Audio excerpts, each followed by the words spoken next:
While Europe's eye is fixed on mighty things, the fate of empires and the fall of kings, while quacks of state must each produce his plan, and even children lisp the rights of man. Amid this mighty fuss, just let me mention, the rights of women merit some attention.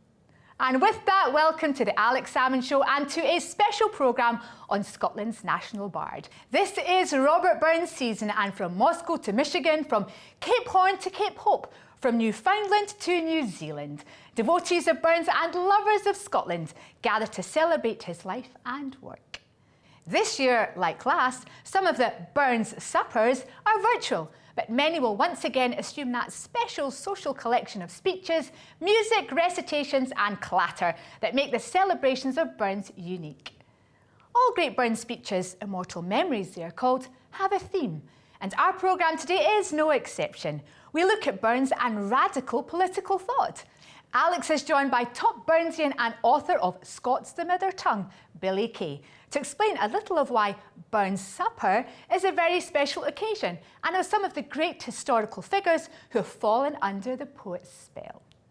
We then speak to a former MP for Burns Country in Ayrshire, Jim Sillars, a firebrand politician for First Labour and then the SNP, for his view on the impact of Burns on radical politics in Scotland and internationally.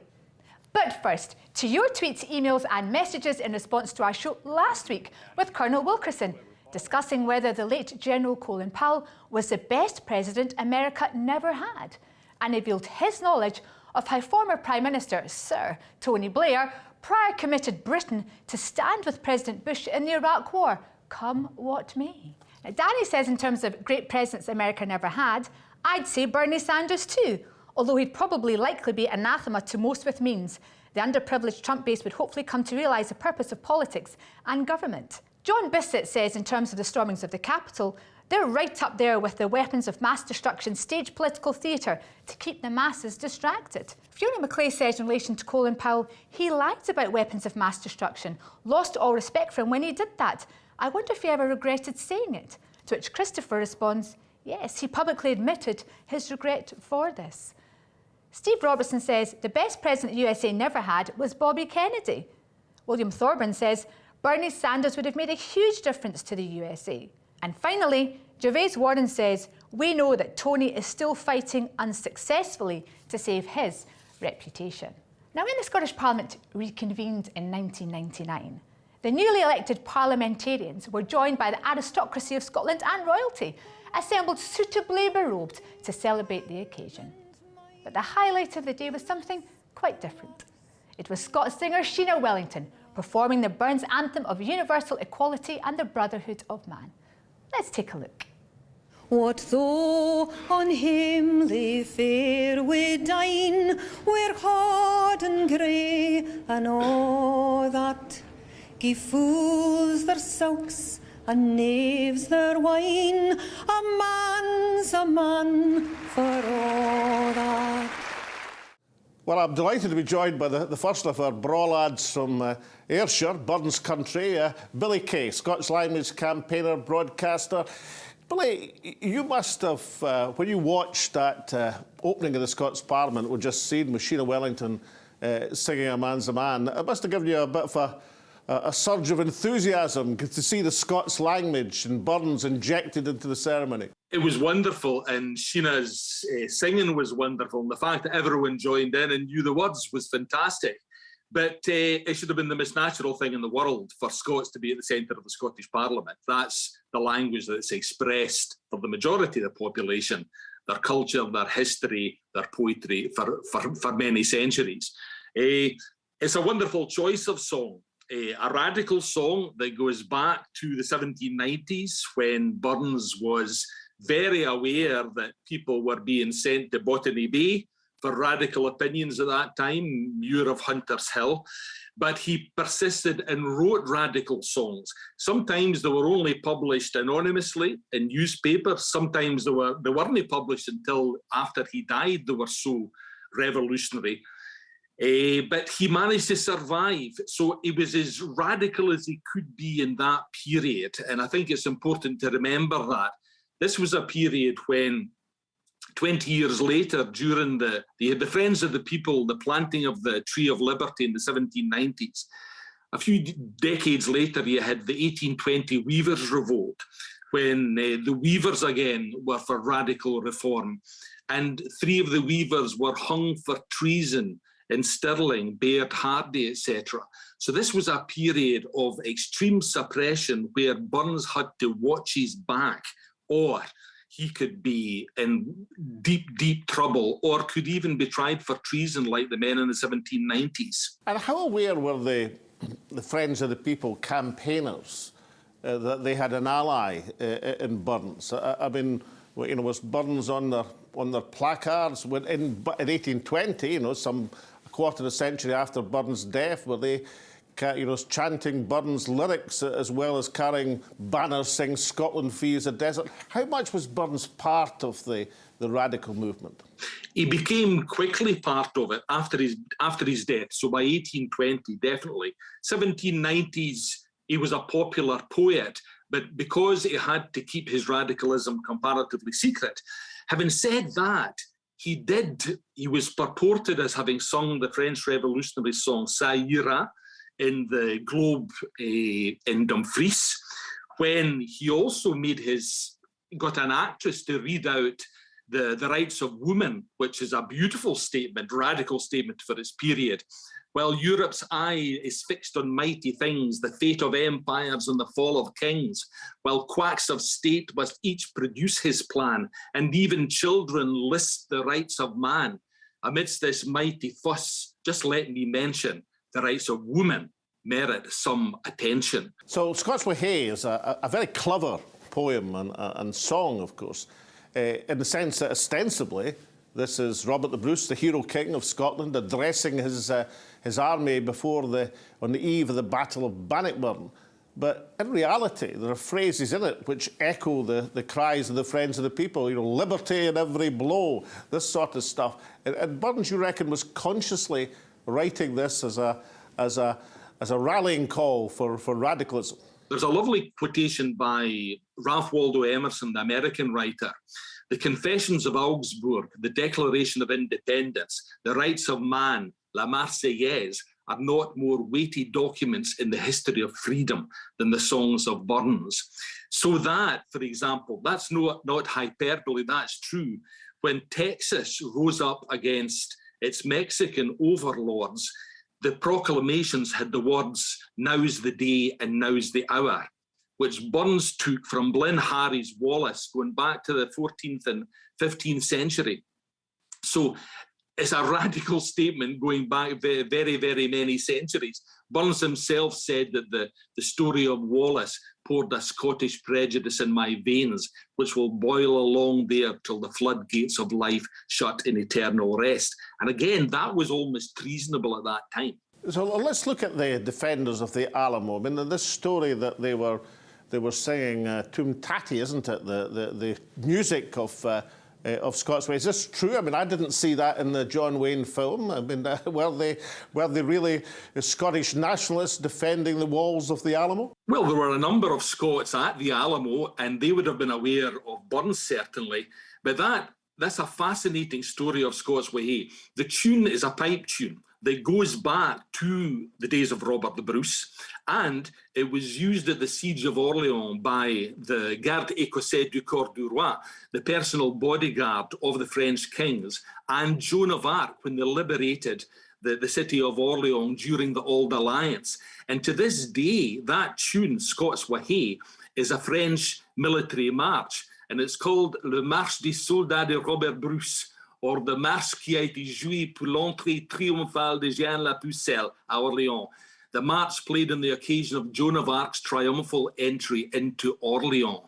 So it's a French military march. You can hear it in Berlioz's Rob Roy, and later Burns chose that tune because of its great association to write the words of Scots Wi Hay to. So we're linking Bannockburn, Joan of Arc, the Alamo, and these resonances through history.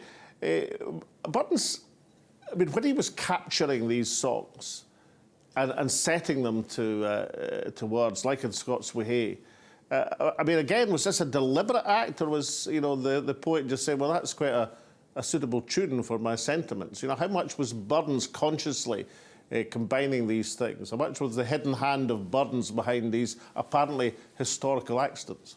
He was a highly educated man for his period, and he was steeped in Scottish tradition and Scottish folklore.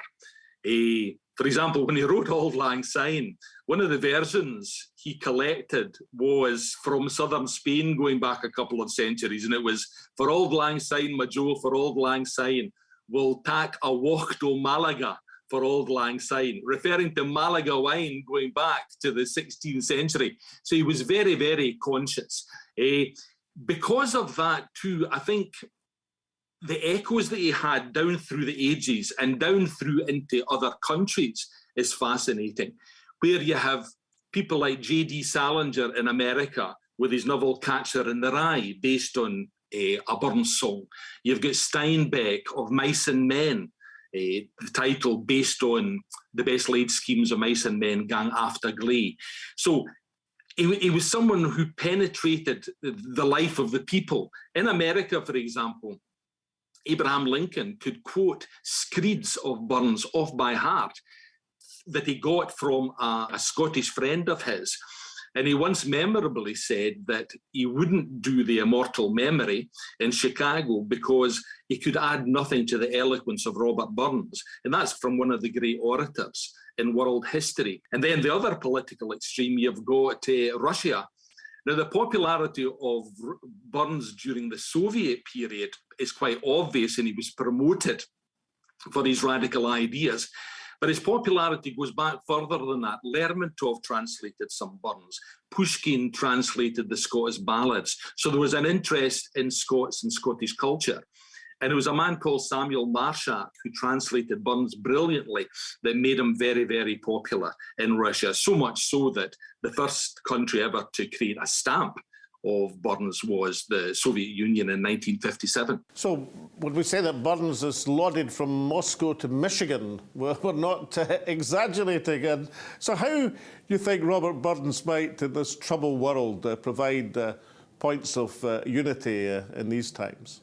Well, I think we as Scots and global citizens should be reminding ourselves of his international brotherhood, and especially of Scots Wahey, that it really is time for that democracy to return to Scotland and for us to go for the independence that I'm sure he supported with the depths of his soul back in the 1790s. So I think these are important commemorations that we should remember Robert Burns for today. And finally, Billy Kay, a man of many Burns suppers and many locations, do you have a favourite quotation or a favourite incident that you'd like to tell our international audience about the world's poet? Well, I recall I spent a year travelling around the world, and one of the most bizarre Burns suppers was in Malaya, in the island of Penang, in a fisherman's hut, where my pal and I from Kilmarnock had half a bottle of malt whiskey that we brought off the plane when we left Scotland, and we drank that, and I recited Tam O'Shanter, and he sung Ye Fond Kiss, and we had an Australian victim. We just sat an Australian in the corner and gave him a Burns supper with 2 Ayrshire lads. But coming back to A Man's a Man for All That, you just can't get better than the final verse of A Man's a Man for All That. Then let us pray that come it may, as come it will for all that sense and worth our all the earth shall bear the gree and all that. For all that and all that it's coming yet for all that man to man, the world our, shall brothers be for all that. So Billy Kay, we started with the rights of women and we've finished with the brotherhood of man. Thank you so much for joining me in the Alex Salmond Show in this Burns season. All the best, all the best. Join us after the break, when Alex is joined by the former MP for Burns Country in South Ayrshire, Jim Sillars. We'll see you then. Welcome back. Now, in our special celebration of the life and works of Scotland's national bard Robert Burns, we're examining the impact of Burns on radical political thought. Alex speaks to former Labour and SNP MP Jim Sillars. And now we come to the second of our braw lads from Ayrshire, Jim Sillars, obviously the victor of the famous Govan by-election in the late 1980s, but before that, a Labour MP for South Ayrshire. Now, I'm quite interested, Jim Sillars, in the 70s as a Labour MP for South Ayrshire, were you kind of like the custodian of the political Burdens tradition? Were you the MP people said, right, we're having a Burdens supper, so let's get the MP for South Ayrshire in? No, I don't think I personally, as the MP for South Ayrshire, was the custodian. In fact, the custodian was John Pollock, a major figure in the Ayrshire socialist movement and indeed in the Scottish socialist movement. But as MP for South Ayrshire, I didn't become MP for South Ayrshire, parachuted in. I was born in Ayr. I'm an Ayrshire person, and Ayrshire is steeped in Robert Burns. And the importance of the MP for South Ayrshire, the MP for South Ayrshire and the MP for Ayr were automatically trustees of Burns Cottage, where Burns was born, right up until fairly recent times. And that was a responsibility that I took seriously. And to be fair, George Younger, who was the Tory MP for Ayr, took seriously as well. We attended every meeting and made our contribution to maintaining the Burns Cottage and the Burns Monument, which are extremely important in the cultural life of my home county. In fact, if I'm a nationalist at all, I'm an Ayrshire nationalist, and that's because of Burns. So that must have been quite interesting. I mean, George Younger, Secretary of State for Scotland, a Conservative icon in Scotland, and yourself as a firebrand, Labour Member of Parliament. I mean, did you have any political tussles about Burns? Were you flinging quotations at each other, or did you just get on with the business of making sure the Alloway Cottage was being properly preserved and presented? To some people will seem very strange, but, Tories in Scotland can embrace Burns as well as socialists like me. Now, I've got a number of socialist friends who think this is a great puzzle, but of course, Burns was a man of many parts as well. And it's perfectly possible, if you're a Tory, not to buy into some of the things that he said, but nevertheless buy into other things that he said. And also, of course, leaving aside just for the second his political philosophy. I mean, the man was a genius as a poet and in songwriting and in storytelling, such as Tam O'Shanter.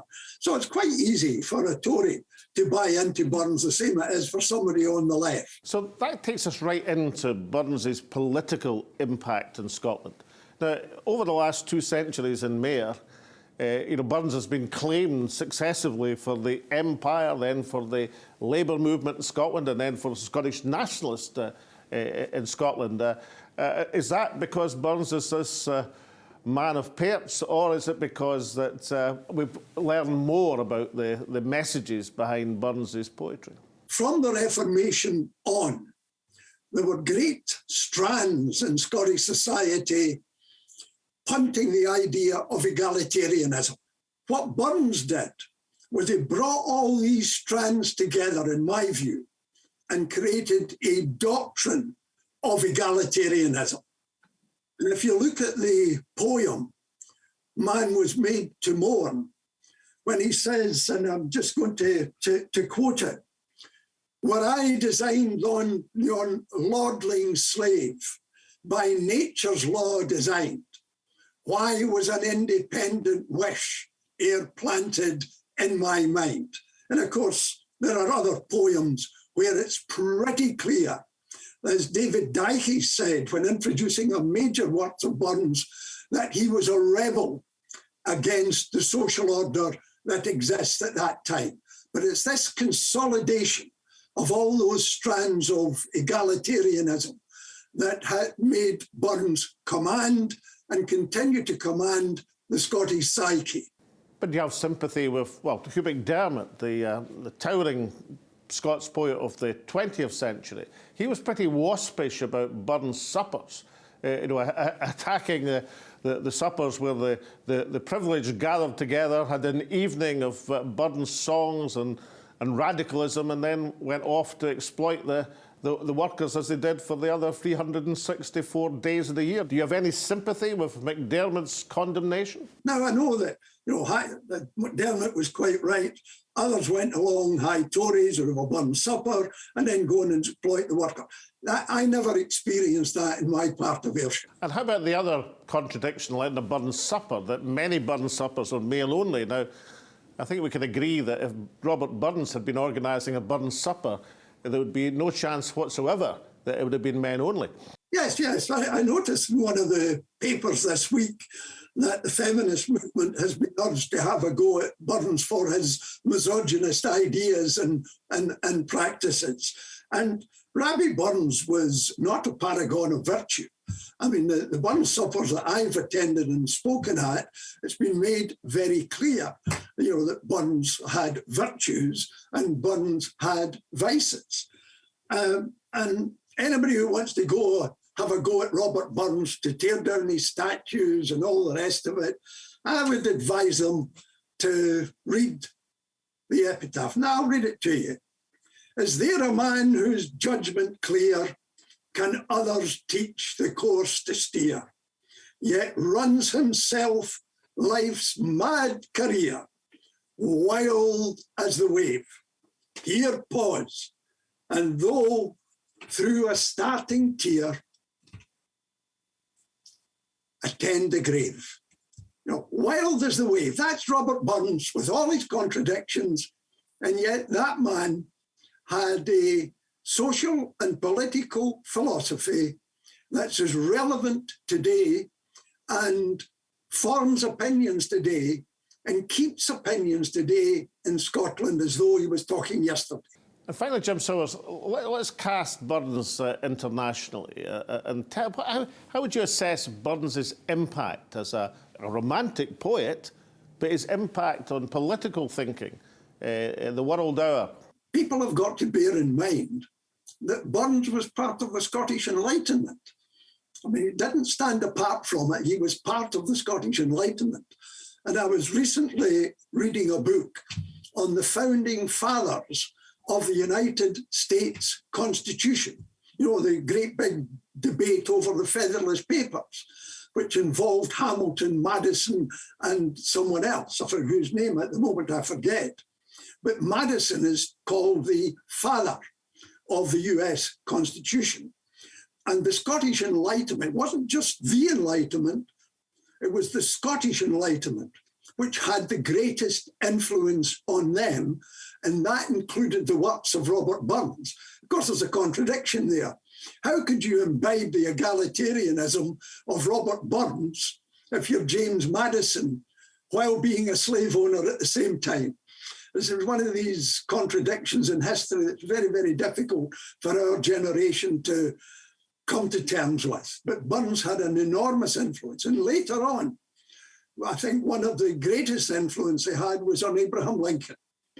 And in fact, Mrs. Lincoln, Abraham Lincoln and Mrs. Lincoln intended, after he demitted the presidency, to come to Ayrshire and visit Burns Cottage.